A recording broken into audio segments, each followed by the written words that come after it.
Buenas noches, doctor.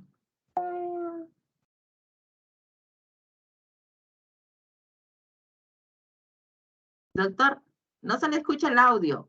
¿Podría prender su audio, por favor?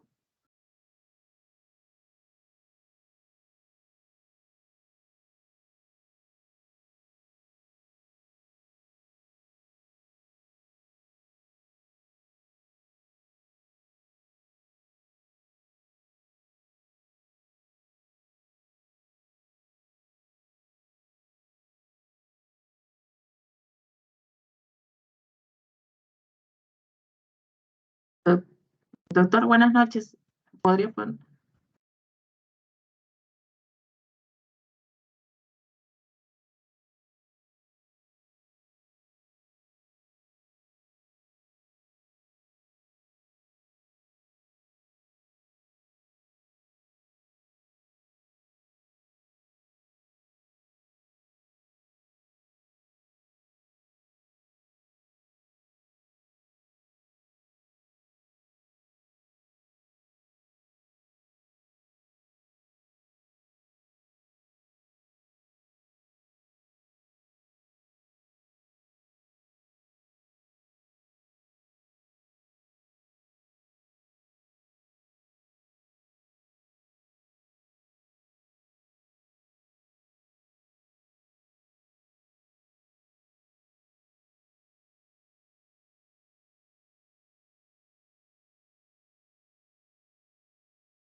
¿Ahora se me escucha?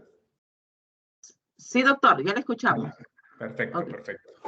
Perfecto, bueno, había unos problemitas de conectividad. Bueno, les decía, bueno, buenas noches ante todo. Les decía que ya podríamos ir iniciando la clase y voy a compartir mi pantalla para ir recordando algunos conceptos de los que hablamos la sesión anterior y luego continuar con la misma para ya entrar en definitiva a lo que sería la segunda sesión propiamente dicha, que comprende básicamente cuáles son las fases del proceso de, no digamos promoción, porque promoción es una fase específica, sino las fases del proceso para obtener un proyecto de APP, ¿no? Eso es lo que tocaría para esta sesión, ¿no? A ver, vamos a compartir, perdón.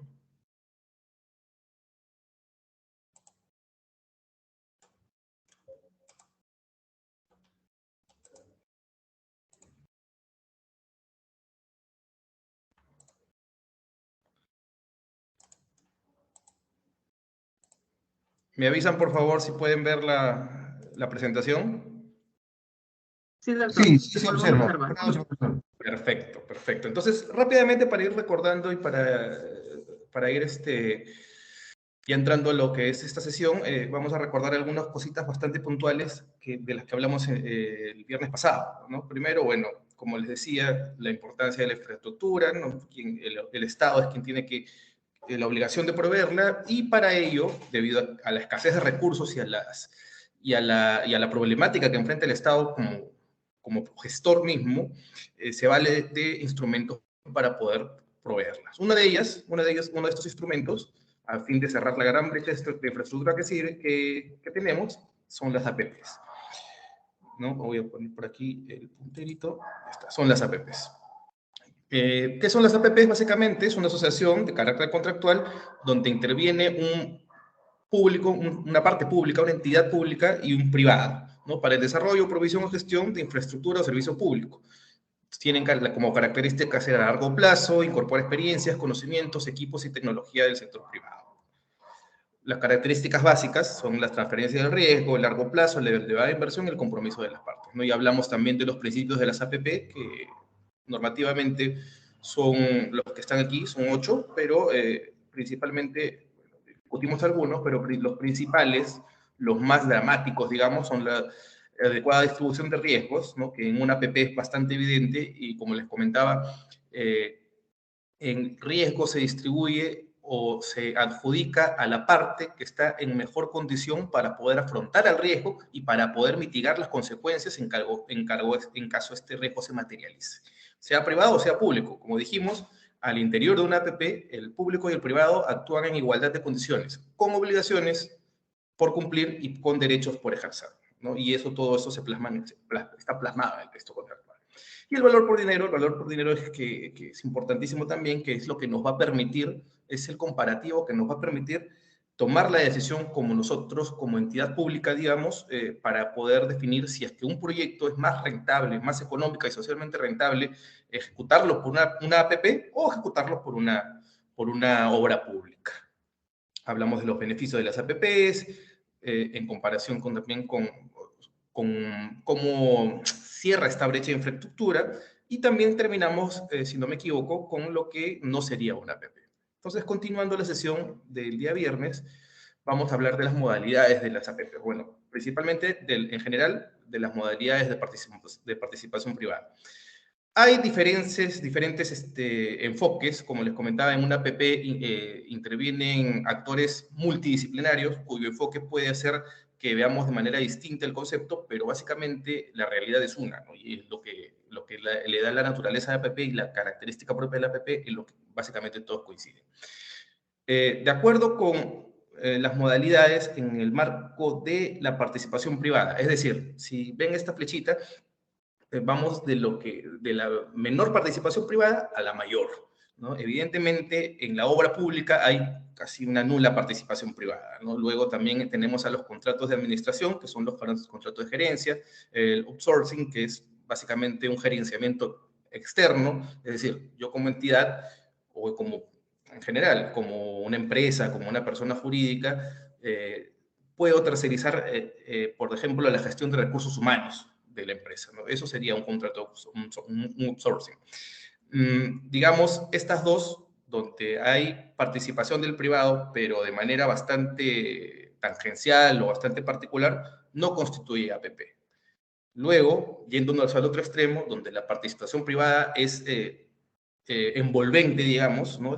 Tenemos, por ejemplo, los derechos de usufructo, de uso de superficie. Acá creo que somos todos abogados, comprendemos perfectamente la diferencia entre un usufructo y también en una superficie. Estas modalidades, si bien es cierto no son APPs, sí podrían constituir proyectos en activos, y eso es algo que vamos a ver más adelante. Y finalmente, la máxima, el epítome de la participación privada son las privatizaciones, ¿no? Donde son los privados quienes tienen ya la transferencia del activo. Nosotros nos quedamos con el punto medio. Las APPs constituyen, como decía, una intervención público-privada, una asociación. El público, mejor dicho, necesita del privado y el privado también necesita del público. En función de eso se van a asociar a largo plazo para desarrollar un proyecto en el cual van a tener ambas participaciones, ambos cumplimiento de objetivos, cumplimiento de obligaciones, ejercicio de derechos, ¿no? Y lo que podemos considerar como APPs son estas tres de aquí. Las asociaciones, el joint venture, la asociación en participación, y las concesiones. Y aquí he puesto dos tipos de concesiones porque, si bien es cierto, tienen la misma naturaleza y por lo general cumplen el mismo objetivo, sí hay una diferencia en la participación privada, más que nada en el nivel de participación del sector público, si es que una concesión es cofinanciada o si una concesión es autofinanciada. Evidentemente, en la concesión autofinanciada, la participación del privado es mayor, por eso lo he puesto más hacia la derecha, que es más hacia donde el privado tiene mayor incidencia. Esa diferencia la vamos a desarrollar también en esta sesión.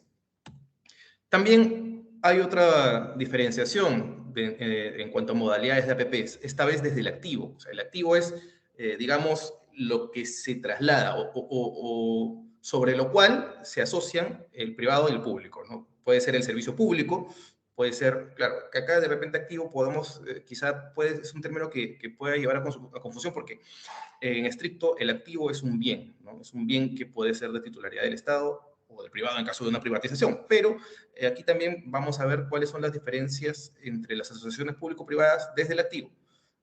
Igual, mientras más baja, mientras más a la izquierda es más baja la participación del privado y mientras más a la derecha es más alta. ¿no? Aquí, por ejemplo, podemos ver que la menor participación del privado en este tipo de asociaciones es cuando existe la reestructuración de empresas, de servicio público, mercantilización y descentralización, que son procedimientos y procesos netamente del sector público, obras civiles y contratos de servicio, ¿no? Que son las obras públicas. Y aquí es cuando el sector público posee y opera los mismos activos. O sea, yo como entidad pública puedo contratar la ejecución de una obra bajo los mecanismos de la contratación pública. Y esto no hace que yo transfiera activos, comparta responsabilidad, ejerza derechos, no. Acá simplemente yo contrato a un privado para que me haga una obra. Punto. Y cuando el privado termine la obra, me la va a entregar a mí y yo seré responsable por su mantenimiento, por su operación, etc. Y luego, por el lado derecho, ¿no? Donde tenemos la mayor participación del privado, es el desprendimiento total, la privatización. Y en el medio tenemos las asociaciones público-privadas propiamente dichas, ¿no? Donde se comparten roles, donde se actúan en igualdad de condiciones a fin de conseguir un objetivo, compartiendo obligaciones y derechos, ¿no? Aquí tenemos los acuerdos de gestión y operación, los arrendamientos, son arrendamientos específicos que también lo vamos a ver en la ejecución contractual, las concesiones, BOTs, DBOs, que también lo vamos a ver hoy, y la empresa mixta. Esto es un concepto bastante nuevo, si se quiere, ¿no? Son las APPs institucionales, que son particulares, ¿no? Estas de aquí son las contractuales y estas son institucionales. ¿Por qué? Porque, como sabemos, al interior del derecho público podemos encontrar personas jurídicas de derecho privado y derecho público, o podemos encontrar finalmente empresas donde el accionista mayoritario o el único accionista sea el Estado. Entonces, cuando se alían estas empresas particulares porque tienen capital únicamente estatal, con una entidad pública se habla pues de una APP institucional, porque claro, la empresa podrá tener la mayoría de participación del público o toda, pero se comporta como un actor privado, ¿no? Porque al fin y al cabo es una empresa. Claro que es particular su composición porque el accionariado es público, pero es, a la luz de este concepto, es una empresa, ¿no? Que se alía con una entidad propiamente dicha, una persona jurídica de derecho público, para poder conseguir un objetivo. Esto es particular, esto no se ha desarrollado mucho, evidentemente en el Perú no hay experiencia sobre eso, pero vamos a ver un casito por ahí interesante de la experiencia internacional cuando hablemos de la ejecución contractual. Estas son básicamente las modalidades, teniendo en cuenta primero la participación privada y segundo, desde el punto de vista del activo, del objeto por el cual se alían público y privado, ¿no? Acá ahora vamos a hablar de las modalidades ya propiamente dichas de las APPs. O sea, ya no vamos a hablar de las modalidades de la intervención público-privada, sino que estamos hablando ya de las APPs. Estas 4 subdivisiones que les he traído son ya todas APPs. O sea, no es que sean excluyentes, ¿no? Podemos hablar desde la iniciativa, desde la sostenibilidad, desde los aportes al Estado y desde el otorgamiento. Como digo, son clasificaciones no excluyentes. Una APP puede ser de iniciativa estatal, autofinanciada, gratuita y del tipo bot, por ejemplo, ¿no? O viceversa, o en cambio, ¿no? Puede ser iniciativa privada, cofinanciada, onerosa y de tipo bot, ¿no? O sea, estas clasificaciones son transversales. O mejor dicho, el proyecto es transversal a estas clasificaciones, a estas modalidades, digamos. Una APP por la iniciativa puede ser o estatal o privada. Básicamente, aquí la diferencia es quién proyecta la APP, o mejor dicho, quién formula el proyecto, quién tiene el proyecto en cartera. Si hablamos de una iniciativa estatal es porque la entidad, viendo que necesita proveer de infraestructura o de servicio público, ha proyectado para ejecutar bajo una modalidad de APP digamos,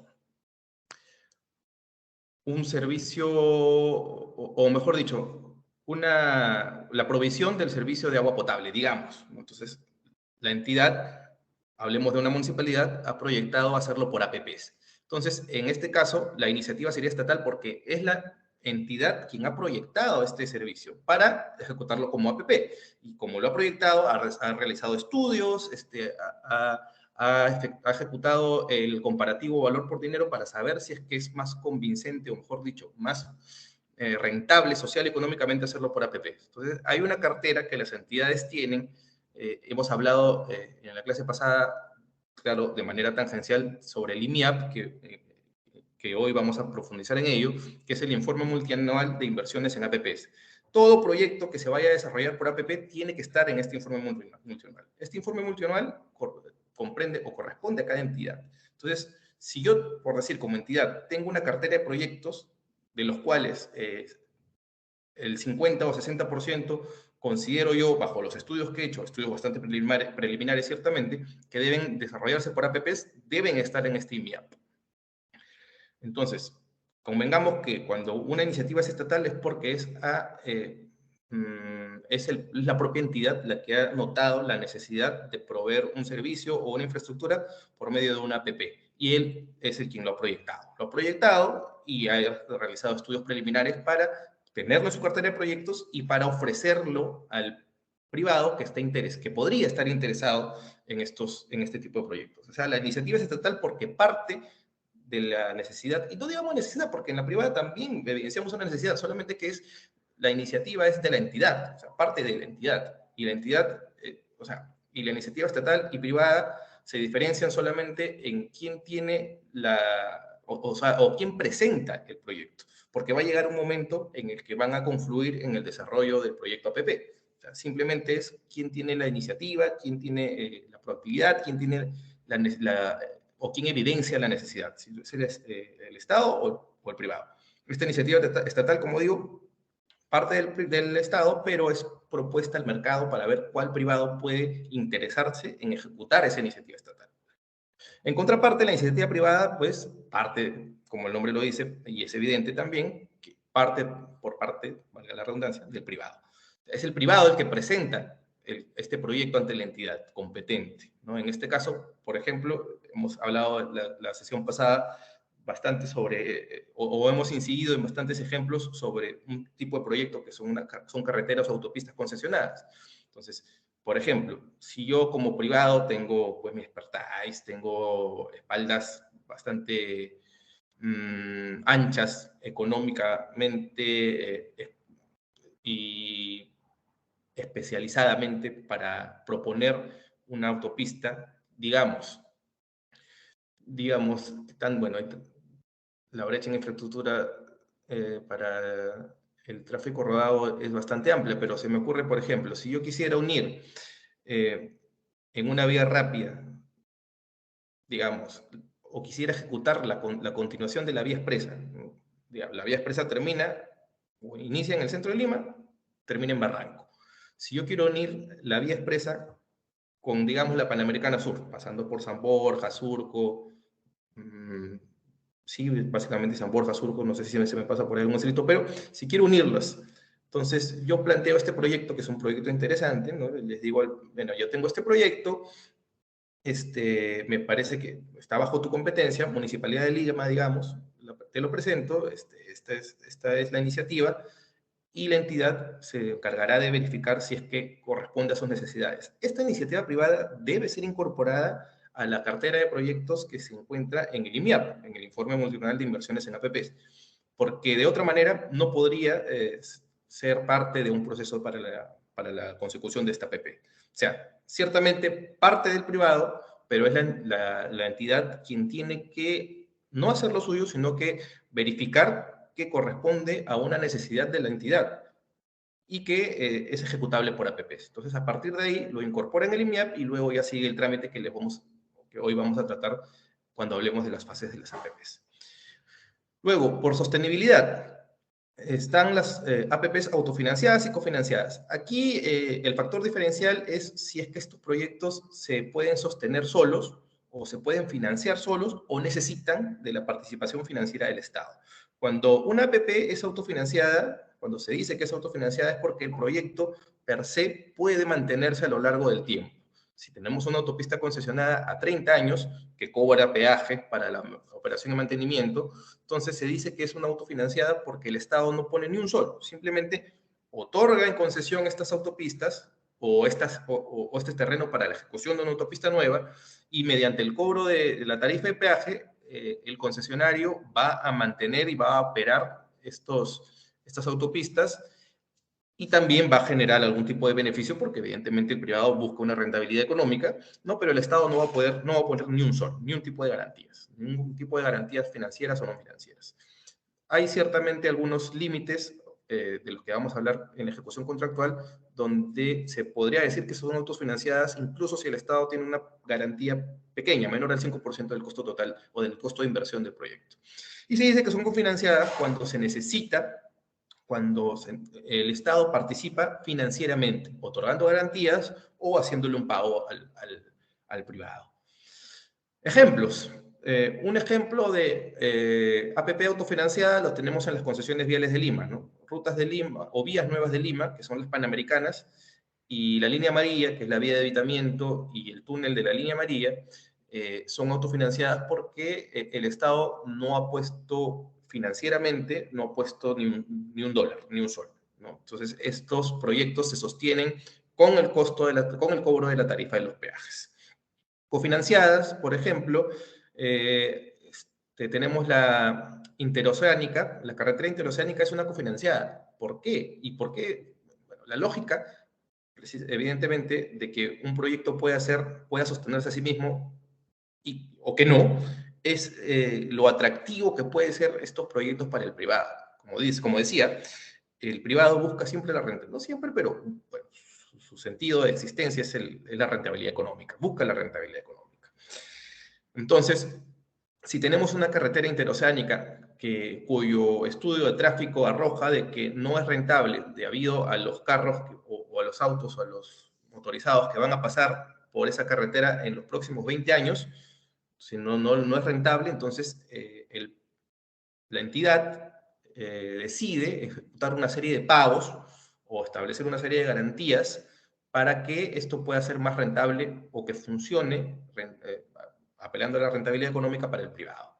Entonces, si yo tengo una carretera donde mis estudios de tráfico han arrojado que van a pasar como 100 vehículos, y yo para mantenerla y operarla de acuerdo a los índices de serviciabilidad que me van a imponer en el contrato de concesión, necesito como 120, entonces el Estado asume ese margen, cofinancia el tema de la APP para que pueda ser más plausible para el privado ejecutarla. Esa es una modalidad de cofinanciamiento. Otra modalidad de cofinanciamiento puede ser, por ejemplo, que el Estado, al plantear el proyecto, o mejor dicho, al recibir la iniciativa privada, sea del privado o al tener su propia iniciativa, decida que va a apoyar, digamos, no apoyar, sino a prestar la infraestructura necesaria para que luego el privado opere y mantenga, por ejemplo, ¿no? Eso podría ser otro tipo de cofinanciamiento. No es una garantía financiera, no es tampoco una garantía no financiera, pero sí es participación en metálico del Estado, que se puede cuantificar. Esa es la diferencia. Ahora, una iniciativa estatal puede ser autofinanciada o cofinanciada. Igualmente, una iniciativa privada puede ser autofinanciada o cofinanciada. Por ejemplo, se me ocurre una iniciativa privada que pueda ser cofinanciada, los teleféricos. Los teleféricos, no sé si ustedes han visto que existen proyectos que están en marcha y que ojalá y las nuevas gestiones municipales puedan, si no terminarlos, dejarlos a punto, porque estos proyectos por lo general demoran en planificarse y en desarrollarse.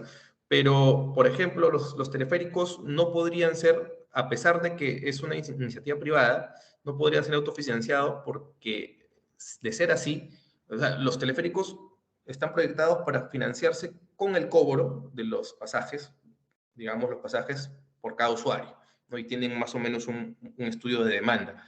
Pero para que sean autofinanciados, el cobro debería ser altísimo. Entonces, digamos, para ello, el Estado ha propuesto o la entidad estatal ha propuesto que se subsidien esos costos, ¿no? Entonces, por eso decimos que es cofinanciado. O sea, puede ser una iniciativa privada o estatal, puede ser autofinanciada o cofinanciada.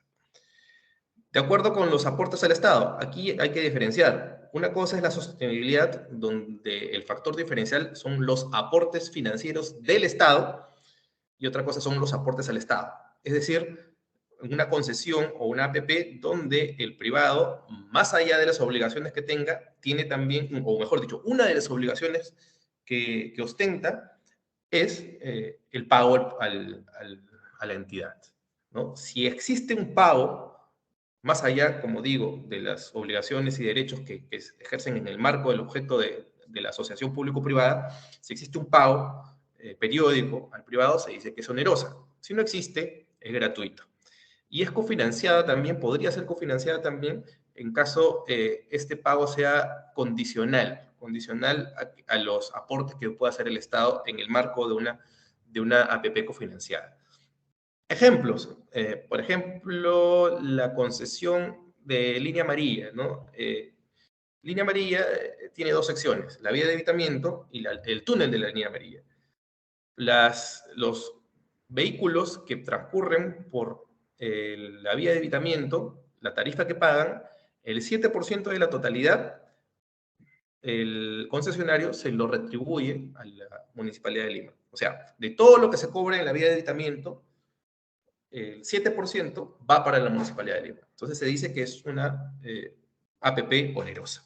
Sería gratuita, por ejemplo, si es que no hubiese esta obligación de retribución. Simplemente cobro peaje, yo lo utilizo en la operación de mantenimiento, en mi rentabilidad, y no hay un sol para la retribución. Y cofinanciada, por ejemplo, cuando el Estado tiene que participar en este subsidio, ¿no? Y si se supera, por ejemplo, un margen, si yo tengo proyectado aquí, en esta autopista, que pasen 100 vehículos, el Estado tiene que pagar para completar estos 120. Pero si superan los 120, vamos a decir 140, entonces el privado tiene que devolver en retribución al Estado. Y luego está la modalidad por el otorgamiento. O sea, aquí hay tres tipos, ¿no? Que son básicamente en los que se subdivide la modalidad de APP por el otorgamiento. El tipo BOT o DBFOT, que son siglas para ejemplificar en inglés, ¿no? El BOT es el Build, Operate and Transfer. ¿Qué quiere decir? Construye, opera y transfiere. O sea, el privado lo que va a hacer es construir, operar y transferir al final del proyecto, que es un proyecto, pongámonos, de 30 o 40 años, esta obra de infraestructura que ha ejecutado el privado y que lo ha operado durante estos 30 o 40 años que dure el contrato, va a revertir a la entidad. O sea, va a pasar de nuevo, no de nuevo, porque es algo que ha construido el privado y que lo ha operado, pero luego del plazo de concesión va a regresar, o va, mejor dicho, no regresar, sino va a revertir a la municipalidad. A la municipalidad hablo yo porque pensando en esta autopista municipal, pero va a revertir a la entidad. El BOT es el Build, Operate, Own and Transfer. Es construir, ostentar la propiedad, operar y transferir. ¿Cuál es la diferencia entre uno y otro? Que por la naturaleza del APP puede ser necesario que la propiedad sea transferida al privado. Por ejemplo, se me ocurren las líneas de transmisión. Cuando se otorgan en concesión líneas de transmisión, es necesario que el privado ostente la propiedad de esta línea de transmisión. ¿Por qué? Porque por la ley que regula el sector eléctrico va a ser importante a efectos de prestar, porque se encuentran obligados a prestar servicios a otros operadores. Es un tema bastante técnico y complejo. Pero hay situaciones, o mejor dicho, hay APPs que por su naturaleza requieren la transferencia de la propiedad del activo o del objeto por el cual se están asociando el público y el privado. Esa sería la diferencia entre uno y otro. Porque claro, acá en una autopista, en el Build, Operate and Transfer, no es necesario la transferencia de propiedad de nada, ¿no? O sea, yo estoy otorgando unas áreas para que se ejecute una autopista. Entonces tengo que yo hacer también como entidad las gestiones para que se declare el margen de la carretera, el margen vial, digamos, ¿no? Entonces no hay necesidad de transferir, hay un activo que no necesita eso, pero hay otras que por su naturaleza sí. Y por último tenemos el DBFOT, que es el Design, Build, Finance, Operate and Transfer. O sea, es el diseño, la construcción, el financiamiento, la operación y la transferencia. Estas son las de mayor envergadura, ¿no? Aquí, por ejemplo, están los puertos, cuando se concesionan los puertos, digamos, el DP World, etcétera, recaen en esta modalidad. Ojo, que no quiere decir que en una modalidad BOT no haya diseño, porque, por ejemplo, en una modalidad BOT, que es una autopista concesionada, el diseño, el trazo de la autopista, es por parte del privado, por parte del concesionario. Entonces, ¿por qué hay BOT y por qué hay DBFOT? ¿Por qué? Porque acá la envergadura de la infraestructura y de la operación es tal que necesita un diseño, digamos, desde cero. O sea, el puerto debe ser diseñado desde cero, la operación también debe ser diseñada desde cero. No es lo mismo diseñar una autopista o el trazo, que en puridad es diseño, pero no es el diseño integral que se ve en esta modalidad de APPs, que es el de BFOT, que como digo, son las grandes mega obras, ¿no? Los puertos, los megapuertos, etc. Ejemplos como decía en BOT, por lo general son las autopistas, ¿no? Autopistas existentes o mejor dicho, preexistentes o por construir, ¿no? Porque yo puedo otorgar en concesión una autopista ya existente. ¿Para qué? Para que el privado lo que haga sea operar y mantener, ¿no? Y claro, y algunas obras adicionales como cruces a nivel, cruces a desnivel, puentes peatonales, puentes vehiculares que las atraviesan, ¿no? Pero en sí, el objeto, digamos, el activo, el bien, que es la autopista, ya existe.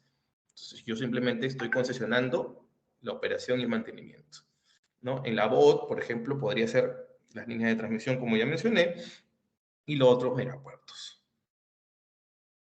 No sé si hay alguna pregunta respecto de las modalidades.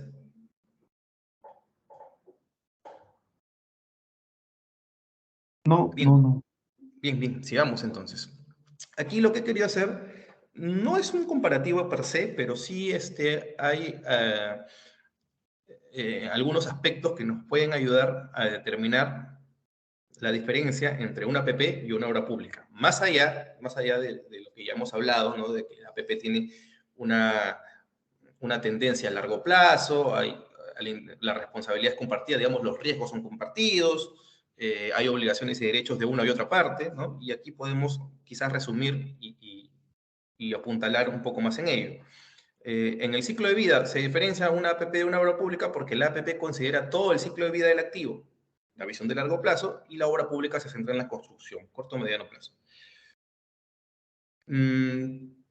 Acá, digamos, podría llevarnos a confusión esta definición, porque claro, o sea, dice, considera todo el ciclo de vida del activo, pero esto en puridad no es tan cierto, porque, por ejemplo, ¿no? Si yo concesiono una autopista que por 40 años, o sea, yo concesiono, mejor dicho, un proyecto para ejecutar, para construir una autopista y para mantenerla y operarla por 40 años. O sea, no quiere decir que a los 40 años se acabe el ciclo de la autopista y yo tenga que desmontarla, digamos, o se declare inutilizable. No, no, no. Como mencionaba, al término del contrato de concesión, al término del APP, esta autopista va a revertir a la entidad pública que concedió esta autopista, ¿no? Y la va a poder operar por sí mismo, o va a poder de repente renovar la concesión bajo otros términos, o podrá sacarla a una nueva concesión, digamos, ¿no? Podría renovarla con el mismo concesionario mediante otro acuerdo, porque ya terminó el plazo contractual, o podría, digamos, retrotraer y sacarla a concurso público ya para la operación y mantenimiento nada más, porque la autopista ya está construida. O sea, no es que considere todo el ciclo de vida del activo. En realidad, lo que aquí debió decir es considera todo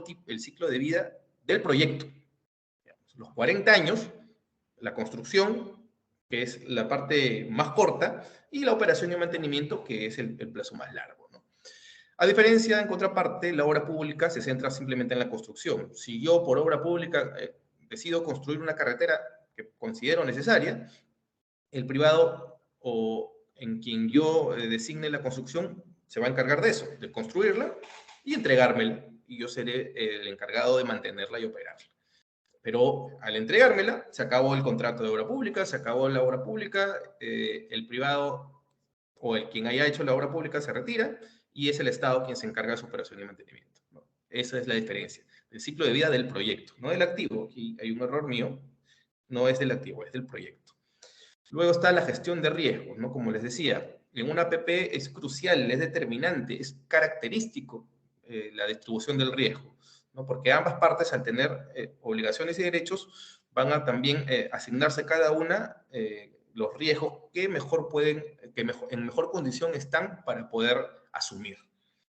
En la obra pública, los riesgos siempre los asume el Estado. ¿Por qué? Porque, claro, más allá de un tema de vicios ocultos que pueda ocurrir, ¿no? El privado o quien haya ejecutado la obra pública la desarrolla, la ejecuta, mejor dicho, la ejecuta y la entrega, ¿no? Y a partir de su entrega se verifica porque esté todo ok, se entrega, porque o sea, si no, si la entidad no revisa que todo esté ok o lo hace mal, igual con la recepción eso se sanea, más allá del tema de vicios ocultos, que es una patología, bueno, no creo que corresponda hablar mucho de ello, pero igual si hay alguna falla, si hay algún problema en el lapso del mantenimiento y operación, los asume el privado. El riesgo, perdón, la entidad pública. Los riesgos siempre son de la entidad pública, en una obra pública. A diferencia de la APP, que se comparten los riesgos. La gestión de contratos, ¿no? Es un solo contrato a largo plazo y se basa en objetivos. Hay índices de serviciabilidad, es decir, el privado que está obligado a operar y mantener tiene que cumplir con ciertos índices, porque si no cumple con estos índices que son mínimos, se le va a penalizar. Y eso lo vamos a ver un poquito más adelante en esta presentación cuando hablemos o cuando veamos el rol de los actores en el Sistema Nacional de Promoción de la Inversión Privada, ¿no? Y en la obra pública hay múltiples contratos en el largo plazo, objetivos diversos. Claro, la entidad, como decía, ¿no? Pensemos nuevamente en lo que les dije en la primera sesión. La entidad pública tiene un montón de obligaciones, pero tiene recursos reducidos que los obligan a priorizar. Entonces, esos recursos reducidos que los obligan a priorizar van a hacer que yo pueda como entidad decir que aquí necesito una carretera, aquí necesito un hospital, aquí necesito una posta médica, aquí necesito una planta de tratamiento de agua residual. Y todo eso, si lo hago por obra pública, voy a tener que yo como entidad gestionar estos contratos, porque la responsabilidad es mía. La responsabilidad es mía y los riesgos también, los asumo yo, no hay otro. Entonces, aquí hay una multiplicidad de contratos que yo como Estado debería tratar de gestionar. En cambio, en una APP, yo concesiono esta obra o este proyecto o este servicio público y es el privado el que se va a encargar. Claro, yo gestiono este contrato, pero es un contrato a largo plazo que además tiene un supervisor que se va a encargar de fiscalizar de que el privado cumpla con los índices mínimos de serviciabilidad y que también cumpla con sus obligaciones y con sus derechos también, ¿no? Este supervisor es un supervisor del contrato. También me fiscalizaría a mí como entidad, pero al tratarse de una APP donde el rol del supervisor entra a tallar principalmente en la ejecución contractual, es decir, cuando el privado tenga que operar y mantener y desplegar todo lo necesario para cumplir con estos índices, recae principalmente sobre el privado.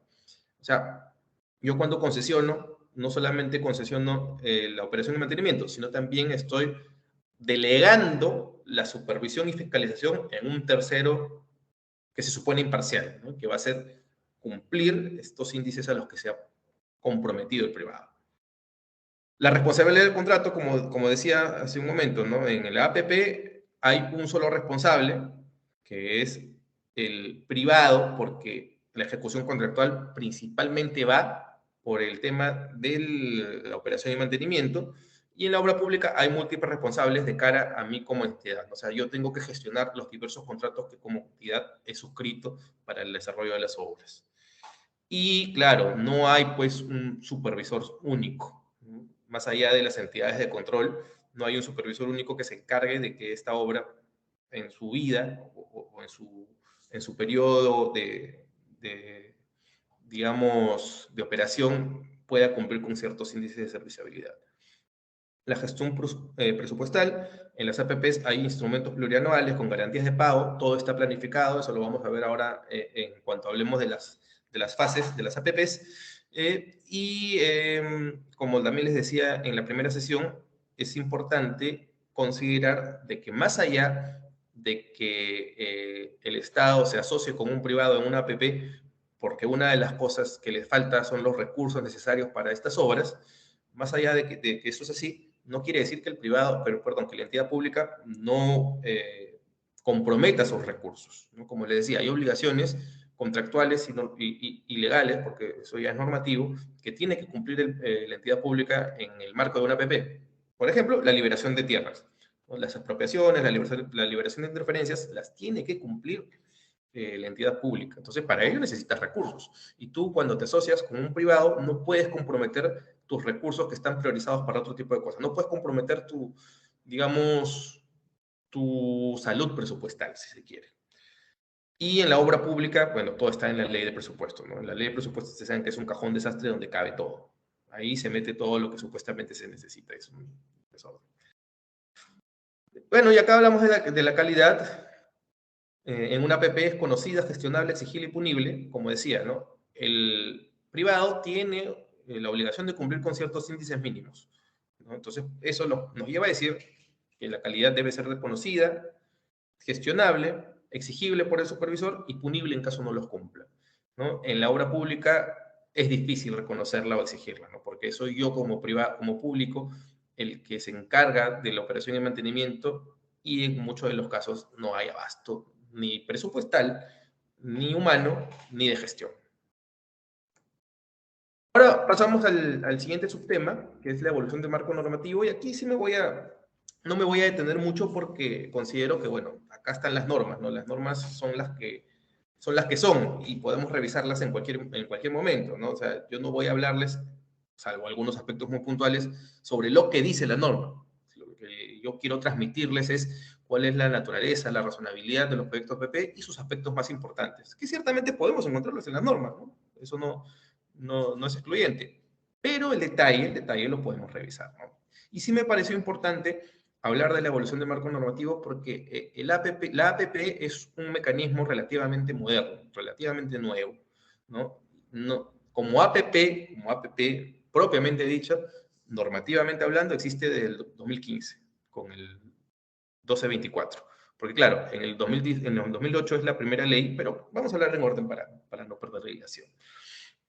En 1991 se dan los primeros decretos legislativos que empiezan a hablar de una intervención privada, ¿no? Estos decretos legislativos son bastante básicos y, como digo, ¿no? Cualquier instrumento normativo, o mejor dicho, instrumento contractual en el que intervenga un privado, se iba a considerar como concesión. Por aquí está la ley de concesiones, que si no me equivoco es el decreto legislativo 758.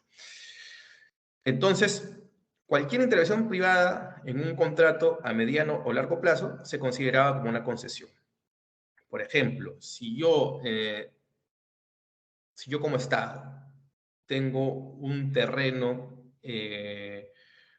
libre, baldío, ¿no? Pero que un privado ve y que puede utilizarlo para una idea de negocio, el privado me decía, oye, Estado, arriéndame este terreno, ¿no? Y yo te voy a pagar mensualmente por el terreno. Y además, yo acá lo que quiero ejecutar es, digamos, un parque de diversiones.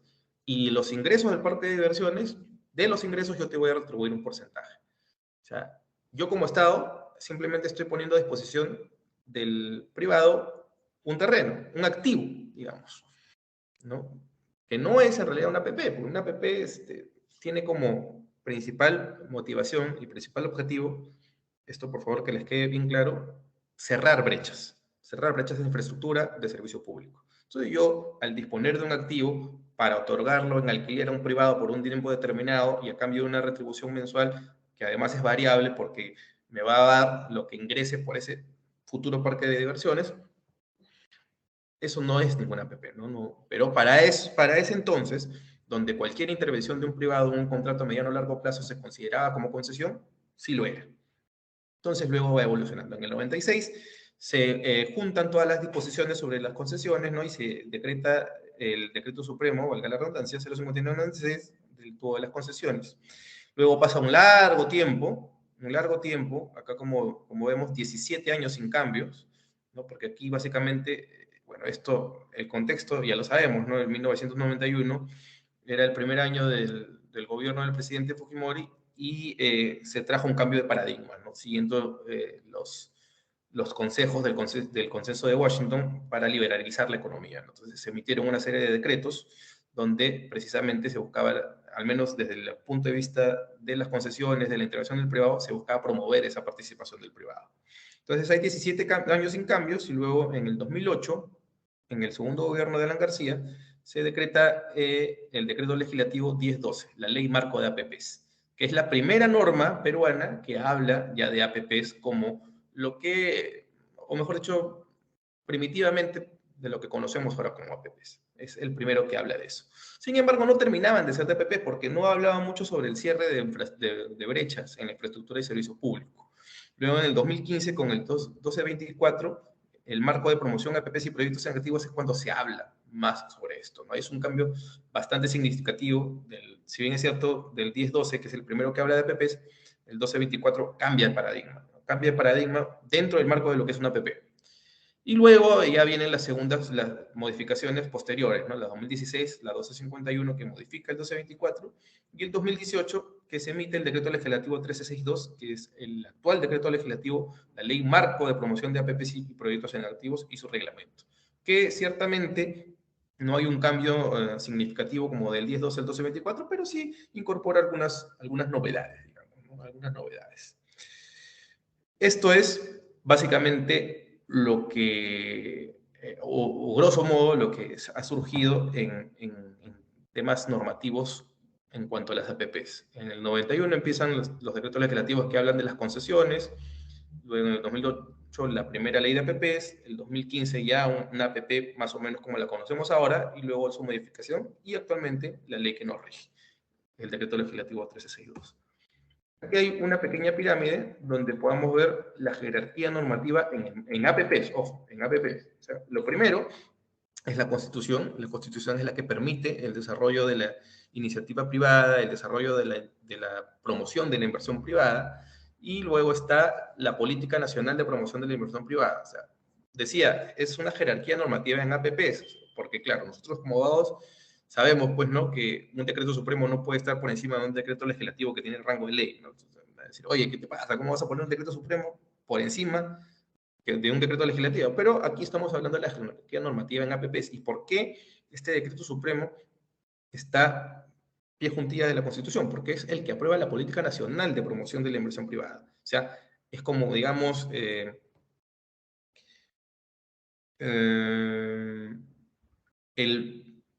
la gran planificadora. O sea, a partir de aquí es de donde sale la planificación para la promoción de la inversión privada. Luego tenemos el decreto legislativo 1362, que es la normativa actual, el ley marco de la promoción de la inversión privada mediante asociaciones público-privadas y proyectos activos.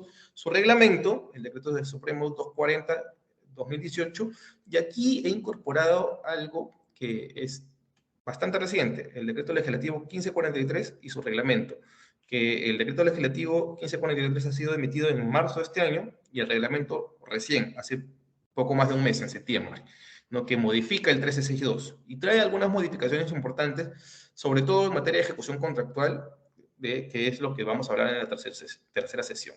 Quise ponerlo aquí para tenerlo en cuenta, ¿no? No hay un cambio de paradigma, evidentemente es una modificatoria al 1362, pero sí me pareció importante mencionarlo. Y luego tenemos los lineamientos específicos que son emitidos por el órgano rector en materia del Sistema Nacional de Promoción de la Inversión Privada, que es el Ministerio de Economía y Finanzas, bueno, la dirección, una dirección específica de la que vamos a hablar en un momento, y son los lineamientos variados, ¿no? Hay lineamientos, por ejemplo, para la distribución de riesgos, hay lineamiento para la elaboración de contratos de APPs, hay lineamiento, incluso el año pasado se emitió un lineamiento para poder compensar o para poder, digamos, negociar las compensaciones por las que se habían visto afectados los concesionarios en el marco de la normativa que se desplegó por el tema de la emergencia sanitaria provocada por el COVID.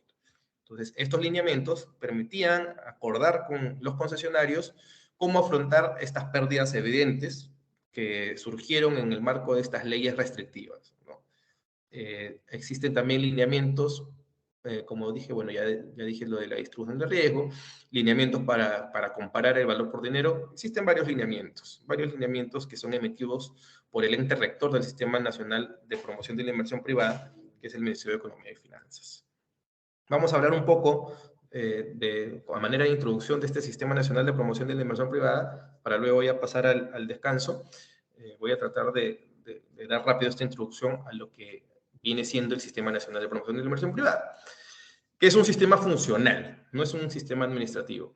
¿Cuál es la diferencia, Hernán, entre estos? Un sistema funcional es aquel donde se juntan o se coordinan varias entidades competentes para poder cumplir con políticas públicas. Eso es un sistema funcional, general, ¿no? O sea, no es un administrativo, sino funcional. ¿Por qué? Porque es un sistema en el cual afecta, o mejor dicho, o se obliga a coordinar a diversas entidades públicas de diversos sectores que tienen que ver sobre el tema para el cumplimiento de políticas públicas que vienen desde arriba, que vienen, por ejemplo, desde la Política Nacional de Promoción, ¿no? Entonces, es un sistema funcional. Por ejemplo, otro sistema funcional que se me ocurre es el sistema de gestión ambiental, ¿no? Que involucra a varios sectores, a varios actores también, para el cumplimiento de una política pública que viene dada por una política nacional en materia de gestión ambiental, por ejemplo. Y un sistema administrativo es un sistema administrativo, por ejemplo, o bueno, mejor dicho, el sistema administrativo es aquel en el cual se busca optimizar los recursos, administrar los recursos para el cumplimiento, no de una política pública, sino para el cumplimiento de un fin, de una finalidad, pero al interior, no necesariamente al interior de una entidad, pero sí al interior de un sector. Por ejemplo, sistemas administrativos son los sistemas de recursos humanos, ¿no? El SERVIR, ¿no? Que es la entidad rectora en cuanto al Sistema Nacional de Recursos Humanos del país, ¿no? Por ejemplo, eso es un sistema administrativo. Esa es la pequeña diferencia. Este es un sistema funcional. Engloba a varios actores de diversos sectores para, digamos, alinearlos en el cumplimiento de políticas públicas, en este caso que responden a la promoción de la inversión privada, ¿no? En función de ello se establecen roles de los distintos actores involucrados, se empodera a los actores y entidades regionales y locales a través de los comités de inversión, que eso lo vamos a ver seguidamente, y promueve la coordinación entre entidades públicas. En el Sistema Nacional de Promoción de la Inversión Privada intervienen básicamente estos actores. El Proinversión, que es el OPIP, y que ahorita les voy a decir qué es el OPIP, que es básicamente quien dirige el proceso de promoción. La rectoría, que es ejercida por la Dirección General de Políticas de Promoción de la Inversión Privada, que es una dirección adscrita al MEF, al Ministerio de Economía y Finanzas. Están los titulares de los proyectos, que pueden ser los ministerios, pueden ser gobiernos regionales, locales, u otras habilitadas por ley. Los que emiten opinión, y en un caso son reguladores y supervisores, los CITRAN, los CEPTEL, los CENERMIN, los SUNAT, de acuerdo con la naturaleza de la APP, y la Contraloría, que es quien emite, digamos, la entidad de control que emite un informe previo, ¿no? Todos ellos se juntan, coordinan y se alinean en el cumplimiento de una política pública que responde a la promoción de la inversión privada. Digamos, el titular del proyecto es como el área usuaria, ¿no? Es quien emite la necesidad, quien se decide asociar con el privado. El Proinversión como PIB es quien lleva el proceso de promoción, quien dirige las fases de la promoción, las fases necesarias para el proyecto en EPP hasta que se suscribe el contrato. El Ministerio de Economía y Finanzas, a través de la DGPPIP, es quien ejerce la rectoría, quien dicta las políticas públicas necesarias para el cumplimiento de este sistema. La Contraloría emite el informe previo y los reguladores supervisores se encargan de emitir opinión en materia de sus competencias, ¿no? Digamos, si yo estoy concesionando el servicio de agua potable, será SUNAS quien emita opinión. Si yo estoy concesionando línea de transmisión, será OCENERMIN, y así, ¿no? Una carretera, una autopista, OCETRAN, y así. Y estos también fungen como supervisores, y eso lo vamos a ver luego cuando hablemos de propiamente las actividades que realizan estos actores en el proceso de promoción de la inversión privada. Dicho esto, podemos, creo, ir a nuestro descanso de 10 minutos. Nos volvemos a juntar a las 8:15, por favor. No sé si hay alguna pregunta que quisieran que absuelva antes del descanso.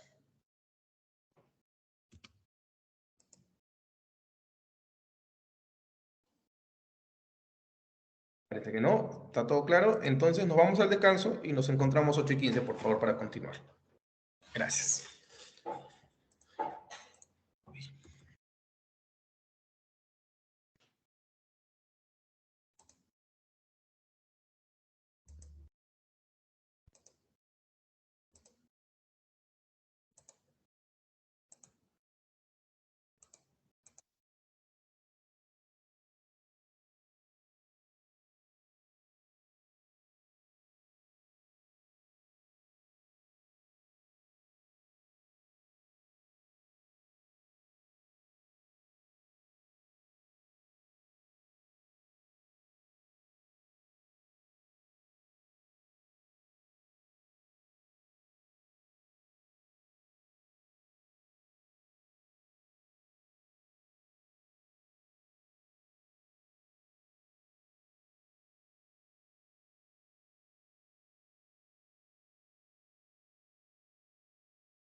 Bueno, continuamos. ¿Me pueden escuchar, no?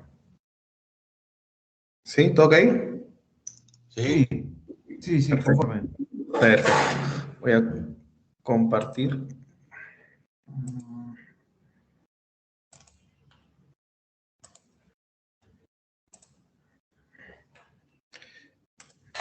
Ya está.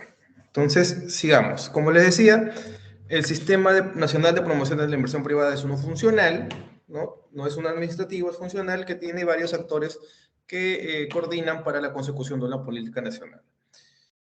He considerado que es mejor primero hablar de las fases del proceso de promoción o del proceso de consecución de una APP para poder ver cómo es que estos actores se desenvuelven en cada una de estas fases, ¿no? Porque si les hablo ahora mismo sobre el rol, o mejor dicho, sobre las acciones que tienen estos actores, se van a perder un poco porque todavía no hemos hablado de las fases. Entonces, primero vamos a hablar de las fases, pero ciertamente sí quiero explicarles o darles el alcance de los, digamos, del ente rector, de los reguladores, de los supervisores. ¿No? Vamos a hablar básicamente del MEF, que es el rector del sistema. ¿No? Como rector del Sistema Nacional de Promoción de la Inversión Privada, es quien va a dictar las políticas que rigen este sistema, ¿no? Formula y propone la política nacional para el desarrollo y promoción de las APPs en los diversos sectores de la actividad económica nacional. O sea, es transversal. Si bien es cierto, aquí podemos ver que los titulares de los proyectos son los ministerios, los gobiernos regionales, los gobiernos locales, entonces las APP puede ser de diversa índole. Sin embargo, quienes dictan las políticas que son transversales a todos estos proyectos, sean de la índole que fuera, sea una autopista, sea una planta de tratamiento de agua residual, sea un aeropuerto, sea un puerto, tiene que cumplir las políticas que dicta el MEF a través de la Dirección General de Políticas en Promoción de la Inversión Privada, la DGPPI. Entonces dicta directivas, metodologías, lineamientos técnico-normativos en materia de su competencia. O sea, más allá de la materia de su competencia y que se refieran a aspectos de aplicación de la ley, o sea, como sabemos nosotros los abogados, el reglamento no puede ir en contra de la ley y los lineamientos muchísimo menos puede ir en contra del reglamento de la ley, sino que son para regular, normar, aspectos bastante específicos de este sistema, ¿no? Les había hablado de los lineamientos que ha emitido el MEF, ¿no? Los lineamientos para la distribución de riesgo, los lineamientos para la elaboración de contratos, los lineamientos para, digamos, las respuestas a las leyes COVID, ¿no? Y estos lineamientos, por su propia naturaleza, son eso, ¿no? Lineamientos que ayudan a que las entidades puedan encauzar sus contratos, su distribución de riesgos. Es como una guía. No siempre se sigue, se debe o se sigue a rajatabla, ¿no? Son simplemente parámetros que guían por ejemplo, elaboración de contratos, distribución de riesgos, etcétera, ¿no? Coordina y asegura el cumplimiento de la política de promoción de la inversión privada y desarrollo de las APPs, como ente rector que dicta, también la coordina y asegura, ¿no? Emite opinión vinculante sobre el alcance e interpretación. Es decir, si una entidad en el marco del desarrollo de un proyecto APP tiene alguna duda, digamos, en su relación con el mismo concesionario, alguna duda en el proceso de promoción sobre los postores, entonces quien puede dirimir, quien puede salvar estas dudas es el MEF a través de la DGPPI, ¿no? Que es quien dirime, quien esclarece las dudas que puedan surgir en el marco de este sistema, ¿no? Entonces, estas opiniones son vinculantes, por si acaso. Y es más, están listadas en la página web del MEF. Evalúa el impacto de la implementación de la política, administra el Registro Nacional de Contratos de APP. Cuando culmina el proceso de promoción de la inversión privada y se suscribe el contrato de concesión o el contrato de APP, este pasa a formar parte de un registro que maneja el MEF, que es de público conocimiento, ¿no? Entonces, en este registro constan todos los contratos de APP que se han suscrito a nivel nacional y además se reporta cada entidad. La entidad titular de cada uno de estos proyectos reporta información periódicamente al mes para que se nutra este registro, ¿no? Establece mecanismos para el fortalecimiento de capacidades y brinda asistencia técnica a los integrantes del sistema, va de la mano con la emisión de opiniones y otras que sean asignadas por la empresa. ¿Cuál es el objetivo de la intervención del MEF en el proceso de promoción de la inversión privada, ¿no? Primero, uno de los principales es identificar y cuantificar compromisos firmes y contingentes. No sé si recuerdan que en la primera sesión les hablaba de ello, ¿no? Les hablaba de cuáles eran los compromisos que podían asumir las entidades públicas en el marco de un proceso de APPs, ¿no? Lo que no podían comprometer sus recursos. Entonces, es el MEF quien se encarga de verificar esto. Yo no sé si lo podamos ver aquí, vamos a retroceder un poquito, cuando les hablaba de aquí, de la responsabilidad presupuestal, uno de los principios de las APPs, ¿no? Entonces, ¿cuáles son los compromisos a los que se somete o a los que se circunscribe la entidad pública en el marco de una APP? ¿Los firmes o los contingentes? Los firmes, los que son aquellos que sí o sí se van a comprometer, ¿no? Como por ejemplo las obligaciones de pago, las contraprestaciones, o los contingentes, que es lo que podrían surgir en caso funcione de una u otra manera la APP. Pero es el MEF quien se encarga de cautelar que estos compromisos no pongan en riesgo el equilibrio presupuestal de las entidades públicas. Es el MEF el que se encarga de asegurar, mediante su opinión, de que estos compromisos no contravengan la salud presupuestaria, digamos, de la entidad, ¿no? Verifican que se encuentren en límites legales, fiscales y presupuestales y mitigar la generación de contingencias fiscales que pongan en riesgo las finanzas públicas. Ese es su rol de cautela. Ojo, que aquí estoy hablando del MEF, sí, como ente rector del sistema, pero aquí esta participación es una participación más específica. Como vemos, si vemos aquí las funciones, aquí hablamos de funciones como ente rector del sistema, es decir, transversal a cualquier tipo de proyecto y en cualquier tipo de especialidad. Acá dicta los lineamientos, absuelve las consultas y dirime, en todo caso, si existiera un conflicto de competencias en el marco del Sistema Nacional de Promoción de la Inversión Privada, sea cual sea el sector y sea cual sea la especialidad. Aquí ya estoy hablando de la especialidad propia del MEF. Es decir, el MEF como MEF, más allá de que sea rector del sistema, interviene en el proceso de promoción de la inversión privada para cautelar esto, para cautelar, en suma, la salud presupuestal, el equilibrio presupuestal de las entidades públicas, para que no se comprometan recursos que no deben comprometerse. De acuerdo con la OCDE, la autoridad central a cargo del presupuesto público de un país es quien debe monitorear los proyectos durante todas sus fases para asegurarse que estén alineados con metas de estabilidad macroeconómicas de corto y mediano plazo. Esa es la razón, ¿no? Cuidar la estabilidad macroeconómica. Esa es la razón de la intervención del MEF en el proceso específico de promoción de la inversión privada. Como ente rector, un paso más arriba, es el que rige toda la política nacional, pero como MEF, más allá de que también lo ejerce en función de su rol rector, sí cautela que en el proceso de promoción de la inversión privada no se vaya a poner en riesgo el equilibrio presupuestal de las entidades, cautelando la estabilidad macroeconómica. Aquí vamos a hablar de los comités de inversiones, que son, aquí por ejemplo, tenemos que los titulares de los proyectos pueden ser ministerios, gobiernos regionales o locales. Claro, ellos son los titulares de los proyectos. Ellos son, como digo, una especie de área usuaria, quienes elaboran la iniciativa estatal o hacen suya, no hacen suya, o aprueban, declaran de interés la iniciativa privada. Pero, ¿cómo es que desarrolla el proceso de la inversión privada? A través de los denominados comités de inversiones. El comité de inversión puede estar compuesto por, o mejor dicho, no puede estar.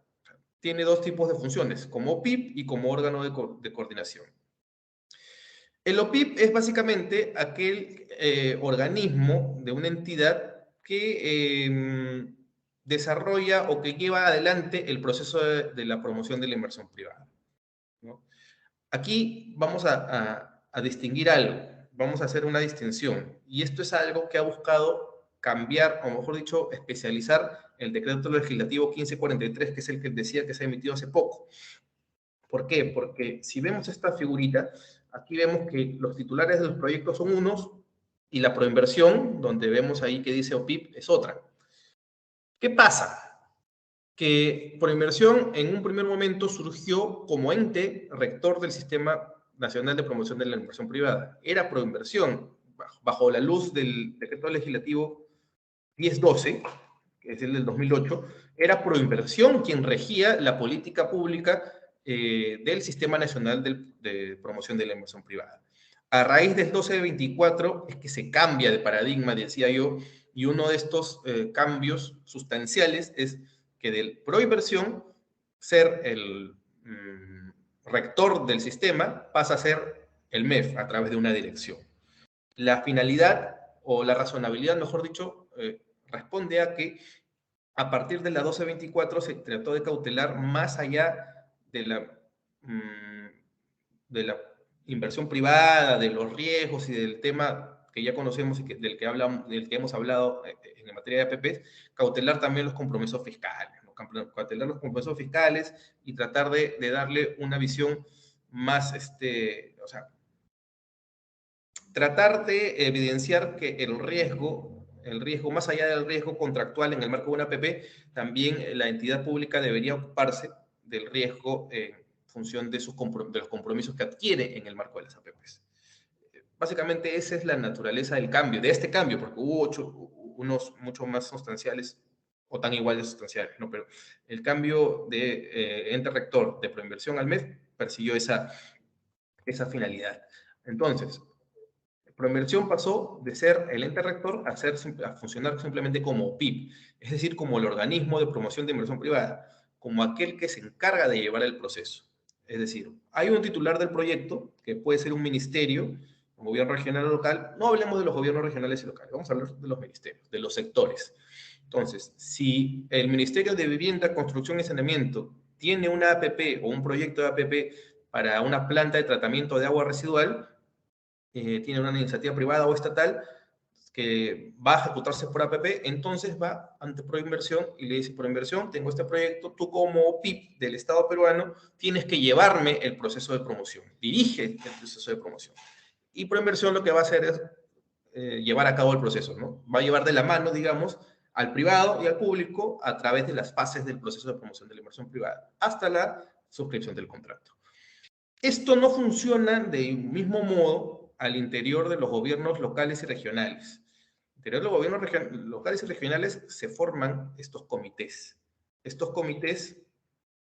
de inversiones, que van a tener dos vertientes, como PIB, o sea, como un organismo de la propia entidad que va a llevar a cabo el proceso de la inversión privada, pero en coordinación con Proinversión. Y por eso va a ser un órgano de coordinación, porque va a coordinar con Proinversión los procesos de promoción y vela por la ejecución y cumplimiento de decisiones del Consejo Directivo y Comités Especiales de Proinversión. En su ámbito de OPIP, ejerce funciones de los comités especiales de Proinversión para proyectos de su competencia. Por ejemplo, la Municipalidad de Lima, donde yo les comentaba, actualmente me desempeño como subgerente de gestión de contratos con participación privada. La Municipalidad de Lima tiene una gerencia especializada que se encarga de los procesos de promoción, que es la gerencia de promoción de la inversión privada. La gerencia de promoción de la inversión privada tiene 3 subgerencias. Una es la subgerencia de promoción de la participación privada, que es la que funciona, digamos, netamente como PIB, que es la que dirige el proceso de promoción de inversión privada de proyectos bajo el ámbito de la municipalidad, ¿no? Y tiene mi sugerencia, que es la sugerencia de gestión de contratos de participación privada, que entra a tallar cuando ya se ha suscrito el contrato, ¿no? Y ve netamente la ejecución contractual. Entonces, ve que se cumplan las obligaciones y derechos de una y otra parte, o mejor dicho, por parte de la entidad, vemos que se cautelen los intereses de la entidad y que el privado cumpla con sus obligaciones y también nosotros ejercer con nuestros derechos. Entonces, por ejemplo, la Municipalidad de Lima tiene un OPIP propiamente dicho, que es la GEPIP, la Gerencia de Promoción de la Inversión Privada. Y también, a su vez, funge como órgano de coordinación ante Proinversión. Estas dos opciones o estas dos vertientes de los comités de inversiones los cumple, en el caso de la Municipalidad de Lima, la GEPIP. Y el Comité de Inversiones está presidida por el máximo organismo al interior de un gobierno local o un gobierno regional, que sabemos todos son los consejos municipales, ¿no? Son los consejos municipales quienes, como presidentes, digamos, de estos comités de inversiones, ¿no? Como órgano, no rector, como el órgano principal que dirige estos comités de inversiones, va a encargarse de tomar las decisiones más importantes en el marco del proceso de APPs. Eso es básicamente un comité de inversiones, que está pensado más que nada para los gobiernos locales y regionales, porque por lo general los ministerios no tienen un OPIP propiamente dicho y son los que encargan a Proinversión que lleve todo el proceso de inversión privada. Y aquí también es importante hablar de los organismos reguladores y supervisores, ¿no? Que son los reguladores per se, ¿no? Son organismos técnicos especializados que se encargan de regular específicas actividades de sus sectores propios, ¿no? Por ejemplo, Citran, tema de transportes, o Tenermin, el tema de energía y minería, el OCIPTEL, en tema de telecomunicaciones, y las UNAS, en tema de servicios de saneamiento. Entonces, estos organismos reguladores, como vemos aquí en la figura, se encargan, de emitir opinión respecto de los contratos o de los procesos, o en momentos específicos del proceso de promoción. Pero además de eso, fungen como supervisores del contrato de concesión, del contrato de APPs. Porque una vez se suscribe el contrato, quienes se van a encargar de supervisar que se cumplan las condiciones de este contrato van a ser esos organismos reguladores de acuerdo con su especialidad. Esto, evidentemente, es tirado para el lado de los proyectos que están bajo el ámbito de los sectores. No funciona así cuando se trata de gobiernos locales y regionales. Por ejemplo, en el tema en los proyectos que están como inversión privada, que están bajo el ámbito de la Municipalidad de Lima, que es lo que yo más conozco porque es lo que veo día a día, el organismo supervisor es el Invermed, es el Fondo Metropolitano de Inversiones, que es ciertamente un órgano adscrito a la municipalidad, pero que de cara a los contratos funciona como supervisor, que se encarga de fiscalizar el cumplimiento y en caso de no, penalizar a los concesionarios. Y esto es dado a través de una ordenanza y está plasmado en cada uno de los contratos con APPs. Entonces aquí hemos terminado prácticamente los aspectos, digamos, básicos, introductorios en el tema de APPs. Ahora lo que vamos a pasar rápidamente a hablar es sobre el tema de las fases de la promoción de la inversión privada. No sé si aquí, mientras proyecto las diapositivas proyectadas para la segunda sesión, tuviesen algún tipo de pregunta o comentario. Es el momento. Mientras voy buscando aquí. A ver, ¿dónde estás?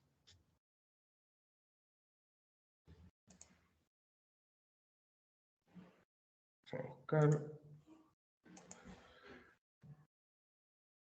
Una pregunta, ¿solamente serían esos los únicos organismos reguladores que usted ha señalado o hay otros aparte o inferiores? ¿Son los únicos?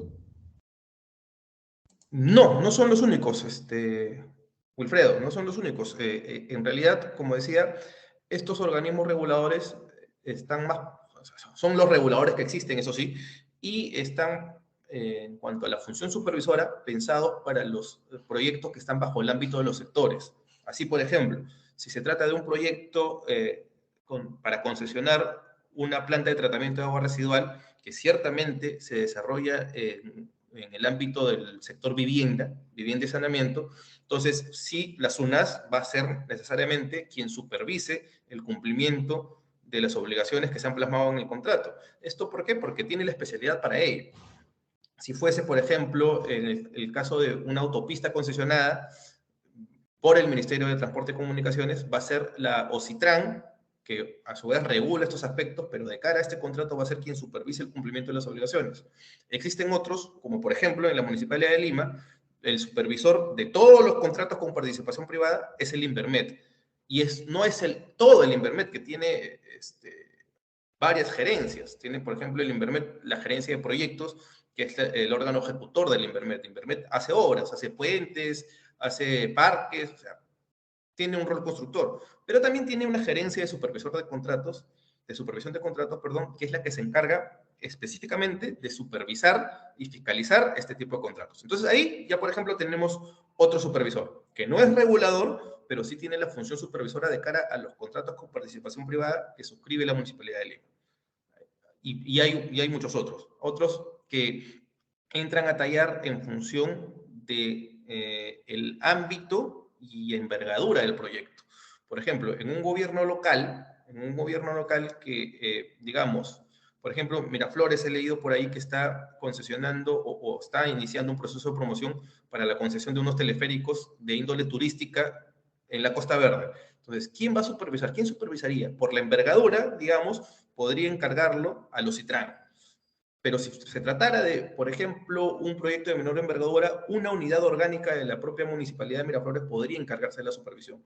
Esto ciertamente atenta contra la lógica de que el supervisor es el supervisor del contrato, no del concesionario. Entonces, al ser supervisor del contrato, tiene pues que fiscalizar a uno y a otro, a la entidad pública y a la entidad privada, porque como decía, ambos al interior de una APP tienen derechos y obligaciones.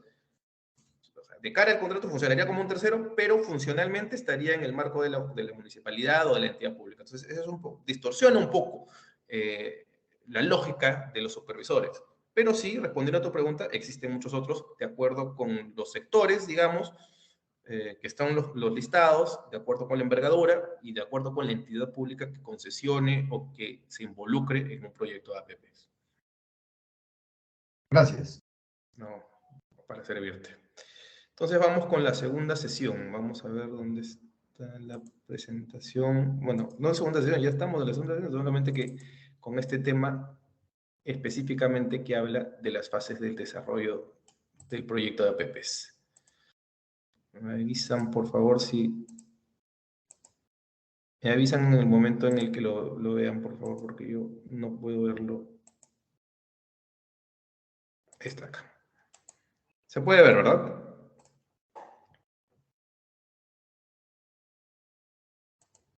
¿Sí, no? Sí. Gracias. Entonces, como decía, bueno, ya hemos tratado de los aspectos básicos, principales, característicos de las APPs. Ahora ya vamos a entrar a un tema bastante específico que son las fases de promoción de la inversión privada. ¿Cómo? O sea, para ejecutar un proyecto en el marco de una APP se pasa por un proceso que es relativamente largo, digamos, ¿no? Y este proceso está compuesto por fases.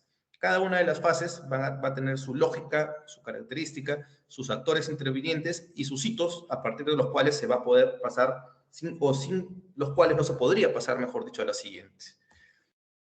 ¿Cuáles son estas fases para el desarrollo de proyectos APPs? Aquí en este gráfico están las 5 fases que componen el desarrollo de los proyectos de APPs con sus actores y con sus objetivos principales. Sobre los objetivos vamos a hablar también en un punto aparte, ¿no? Pero principalmente este gráfico va a darles a entender cuáles son las fases, cuáles son los actores y cuáles son los objetivos, ¿no? Primero tenemos a la fase de planeamiento y programación, luego la formulación, la estructuración, la transacción y la ejecución contractual.